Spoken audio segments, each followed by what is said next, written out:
ఒకవైపున బార్డర్లో చాలా ఉద్రిక్తమైన పరిస్థితులు ఉన్నాయి. పాకిస్తాన్కి మనకి మధ్యన యుద్ధమే జరుగుతున్నటువంటి తరుణంలో మరి ఈ కక్ష సాధింపులకు మాత్రం అంతం లేని విధంగా ఏముంటుంది నాకు అర్థం కాదా. ఈ తెలుగుదేశం పార్టీ ఆఫీసు మీద జరిగినటువంటి దాడి కేసుని వైఎస్ఆర్ కాంగ్రెస్ పార్టీ అధికారంలో ఉన్నప్పుడే కేసు రిజిస్టర్ చేయడం జరిగింది. కానీ దానిలో ఏదో చేసేస్తున్నాము అనేటువంటి ఉద్దేశంతో కేవలం చంద్రబాబు నాయుడు గారిని లోకేష్ని సంతృప్తిపరచడం కోసం సజ్జల రామకృష్ణారెడ్డి గారిని కూడా సిఐడి ఆఫీసుకు పిలిపించి విచారణ చేశాము అనేటువంటి మెహర్బానీ కోసం ఇలాంటి కార్యక్రమాలు జరుగుతూ ఉన్నాయి. ఇది చాలా దురదృష్టకరమని మనవి చేస్తున్నాం. తెలుగుదేశం పార్టీ అధికారంలోకి వచ్చిన దగ్గర నుంచి అభివృద్ధి లేదు, సంక్షేమం లేదు. మాటల్లో మాత్రం కోటలు దాటేటటువంటి అభివృద్ధి, అమరావతి గురించి అభివృద్ధి, పోలవరం గురించి అభివృద్ధి మాటల్లో మాత్రమే కనిపిస్తున్నది. కక్ష సాధింపులు బహుశా భారతదేశానికి స్వాతంత్రం వచ్చిన తరువాత ఇంత పెద్ద ఎత్తున ఏ రాష్ట్రంలోనూ జరగనటువంటి అరెస్టులు, కేసులు పెట్టి నిర్బంధించేటటువంటి కార్యక్రమం చేస్తున్నారు. నిన్న చాలా ఆశ్చర్యకరమైన అంశం ఏంటంటే ధనుంజయ రెడ్డి గారని సాక్షి ఎడిటర్ ఉన్నారు. ఆయన కేఎన్ఆర్ మా పార్టీలో జగన్మోహన్ రెడ్డి గారికి సన్నిహితంగా ఉండే సెక్రటరీ, మనోహర్ అనేటువంటి మా దగ్గర పనిచేసేటటువంటి జగన్మోహన్ రెడ్డి గారి ఆఫీసులో పనిచేసినటువంటి వ్యక్తి వీళ్ళింటికి వెళ్ళి సోదాలు చేశారు. దేనికో తెలుసా?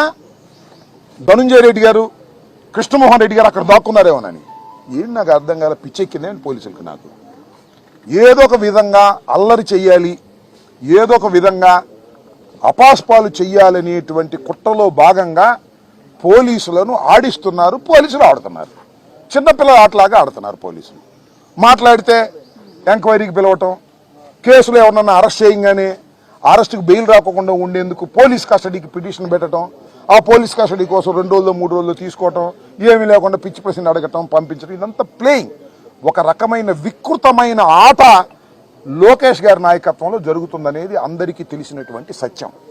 ఇవాళ నిజంగానే మాకు ఇంత బాధలు కూడా, ఇంతమందిని అరెస్ట్ చేస్తున్నా కూడా మాకు ఒక రకమైనటువంటి ధైర్యం వస్తుంది. సమీకరిస్తున్నారు మమ్మల్ని పోలీసు యంత్రాంగము, చంద్రబాబు నాయుడు గారు, లోకేష్ గారు, మా పార్టీలో ఉన్నటువంటి వ్యక్తులందరినీ సమీకరించేటటువంటి నిద్రపోయే వాళ్ళని కూడా లెగ్గొడుతున్నారు.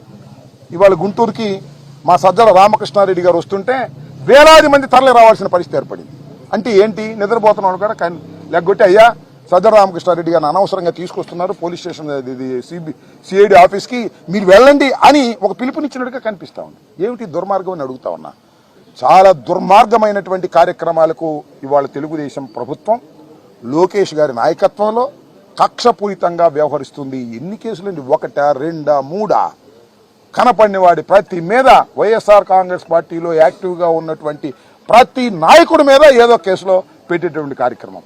లిక్కర్ కేసును కూడా తీసుకొచ్చారు, ఏమీ లేదు దానిలో ఎంతమందిని పెడతారో తెలియదు, ఎంతమందిని అరెస్ట్ చేస్తారో తెలియదు. గందరగోళాలు చేసేటటువంటి పరిస్థితికి వాళ్ళ రాష్ట్ర ప్రభుత్వం పోలీసు యంత్రాంగాన్ని ఉపయోగించుకొని చేస్తున్నటువంటి ఈ దమనకాండని, ఈ కక్ష సాధింపు చర్యల్ని ప్రజలు గమనించాలని మనవి చేస్తున్నాం. ప్రభుత్వాలు శాశ్వతం కాదు, ప్రభుత్వాలు శాశ్వతం కాదు. ఇవాళ ఉంటుంది ఈ ప్రభుత్వం, మళ్ళీ 5 సంవత్సరాలు ఇంకో ప్రభుత్వం వస్తుంది. మనం చూస్తున్నాం కదా. ఈ ప్రభుత్వమే చిరస్థాయిగా ఉంటుందా? లోకేష్ చంద్రబాబే ఉట్టిగట్టుకు ఊరేగుతారా? చంద్రబాబు ఎన్నిసార్లు ఓడిపోలేదు, లోకేష్ ఎన్నిసార్లు ఓడిపోలేదు. నేను ఒకటే మనవి చేస్తున్నా, జగన్మోహన్ రెడ్డి గారి నాయకత్వంలో 5 సంవత్సరాలు పరిపాలన చేసిన తర్వాత దురదృష్టవశాత్తు మేము ఓటమి పాలయ్యాం. అపోజిషన్లో ఉన్నాం. అపోజిషన్ ఉండి మా కార్యక్రమాలు మేము చేస్తున్నటువంటి తరుణంలో మమ్మల్ని కక్ష సాధింపు చేయాలనేటువంటి ఉద్దేశంతో ఈ రకమైనటువంటి ధోరణితో రాష్ట్ర ప్రభుత్వం, ముఖ్యంగా పోలీస్ యంత్రాంగం, నేను మనవి చేస్తున్నా, పోలీసు వారికి కూడా చాలామంది ఐపీఎస్ ఆఫీసర్లు ఉన్నారు, డీజీ ర్యాంక్ వాళ్ళు ఉన్నారు, అందరూ ఉన్నారు. మీరు ఏ లోకేష్ చెప్పాడనో ఎవరి మీద పెడితే వాళ్ళ మీద కేసులు పెట్టి అనవసరంగా తీసుకువెళ్ళేటటువంటి పరిస్థితి చేయటం, డీజీ స్థాయిలో ఉన్నటువంటి వ్యక్తిని వాళ్ళ అరెస్ట్ చేసి లోపల పెట్టేటువంటి కార్యక్రమానికి, ఒక దుష్ట సాంప్రదాయానికి మీరు తావిస్తున్నారు, దుష్ట సాంప్రదాయాలను మీరు సృష్టిస్తున్నారు. ఇదే సాంప్రదాయాలు వచ్చే ప్రభుత్వం కూడా పరిపాలించాలి అనేటువంటి పద్ధతుల్లో మీరు వ్యవహరిస్తున్నారు. ఇది చాలా దుర్మార్గమైనటువంటి అంశంగా నేను భావిస్తున్నాను. అంత డైవర్ట్ చేయటం, అభివృద్ధి జరగట్లేదని అడుగుతారేమోనని కేసులు,